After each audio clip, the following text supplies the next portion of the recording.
Et qu'est-ce qui vous a convaincu ba nga intégrer Pastef après ça puisque da nga abandonné. Non man ci membre fondateur de Pastef la bokk. En fait en vérité j'avais des relations personnelles ak Ousmane Sonko à l'université. D'abord li ñu njëkk a boole mooy jàkka ji ñu doon tabax université rectorat ne le recteur de l'époque ne kenn du fi tabax jàkka. te question pour ñun on disait non mais ay nit fu ñuy nekk 9 mois jaadu na ñoom fa jàkka. donc on peut établir ici ériger benn jàkka sommaire ñu coow ci commission boobu nag bi doon dox pour jàkka jooju am Ousmane Sonko moo ko jiite woon. J'étais le trésorier il y avait d'autres personnes ci biir mooy li ñu njëkk a boole ci liggéey ñoo bokkoon faculté bien entendu après ñoo bokkoon dojo bu ñu doon pratiquer karaté également ma nawoon bu baax jikkoom ci comportement am ci attitude am ci maîtrise bi ma amoon ci sujet yi loolu moo ñu booleen foofu il est parti jàll ENAM moi je pense que man je suis venu 2 ans ou 3 ans après à l'ENAM 2 ans 3 ans ou 4 ans je ne sais plus à l'ENA on s'est retrouvé encore là-bas bokkuñu lay service mais yàlla dogal na en 2011 ñu bokkaat service lui comme chef de brigade man comme brigadier vérificateur un homme brillant sérieux qu'on ne peut pas salir. Alors kenn mënu ko tilimal. nañ bàyyi nit ñu wax. mais Birame da nga ne léegi nga nawoon bu baax jikkoom. waaw. dara soppeeku ci amul lu day ni tarfatal ay ni ku ko xam fii je ne suis pas prétentieux ma ne maa ko gën a xam mais man xam naa ko suffisamment pour mu doy ma njiit sëkk. pourquoi nga nawoon. waaw non je répète dama ni moom doy na ma sëkk njiit ci comportement ni ma ko nawee amul lu day ni tarfatal ay ni lu ci soppeeku tey. D'accord. Donc loolu je pense que je suis très précis et du fanatisme.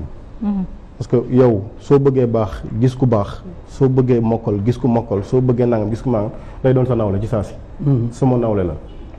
loolu laa ko respecté bi ñuy defar Pastef aussi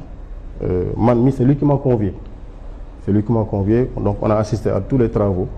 je dis aux Sénégalais aussi que bi ñuy tànn président Pastef Ousmane Sonko n'a pas dit qu'il voulait être président de Pastef il était au coin yor benn journal je me rappelle même ban organe la bi ñu ko proposé ne ko yow la ñu bëgg a def président on était tous là bi ñu ko proposé ne ko yow la ñu bëgg a def président il a refusé non il a dit déedéet ñun ñi fi nekk ñëpp ku ci ne def nga fi suffisamment de temps ci travail bi ba mën nga doon président ñu ne ko waaw mais ñëpp yow la ñu bëgg nga nekk président ci la nangoo doon président de Pastef. loolu c'était en 2014 pour ñëpp ñuy juum naan dañ ko dafa mer ngembu wala nangam je précise tout de suite qu'il n'a jamais demandé à être président de Pastef quand bi ñu ko proposé il a refusé c'est devant l'insistance de tout le monde qu'il a accepté. mais création Pastef bi sax ci lay ñëwaat parce que thèse yi bari na ban idée moo leen lan moo leen animé ba ngeen ko créé maanaam parce que ñu bari nañu c'était benn bande d'amis ngeen nekkoon un peu domaine di liggéey da ngeen toog xalaat rek da ngeen foog ñu créer parti politique jiital Ousmane Sonko idée bi nan la leen di. déedéet comment ça s'est passé. voilà en fait dafa am ñoo xam ne dañu doon def ay daje les vendredis di waxtaan bu ñu jullee ba pare toog waxtaan di def les constats ci Sénégal xam nga ñun ñëpp. dañuy toog di waxtaan ci dëkk bi ci suñu kër yeeg ci suñu jotaay yëpp dañuy toog di waxtaan foofu aussi dañ doon toog di waxtaan foofa ñooña ci Sénégal mais toujours il faisait les mêmes conclusions dëkk bi doxul et également c'est vrai bari woon na ay fonctionnaires yu nekkoon ci waxtaan yooya et de hauts fonctionnaires quand même yoo xam ne xam nañ dëkk bi ni muy doxe gis nañ li nga xam ne mi ngi jaar yoon ak lu jaarul yoon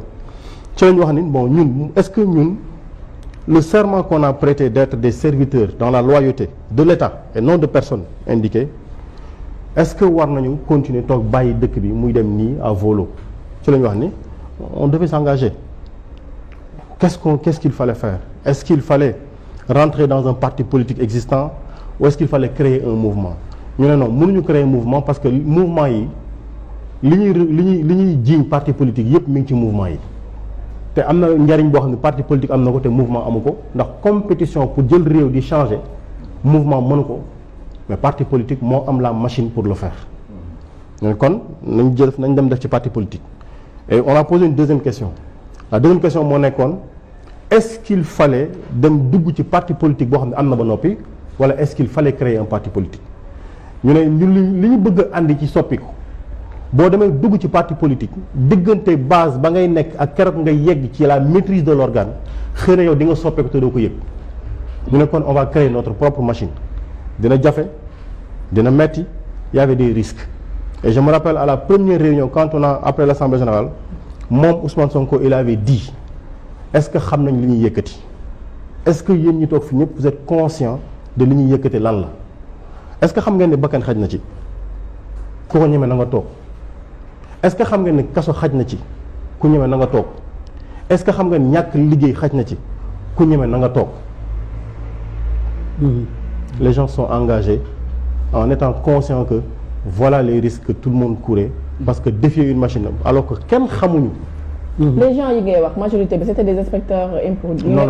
non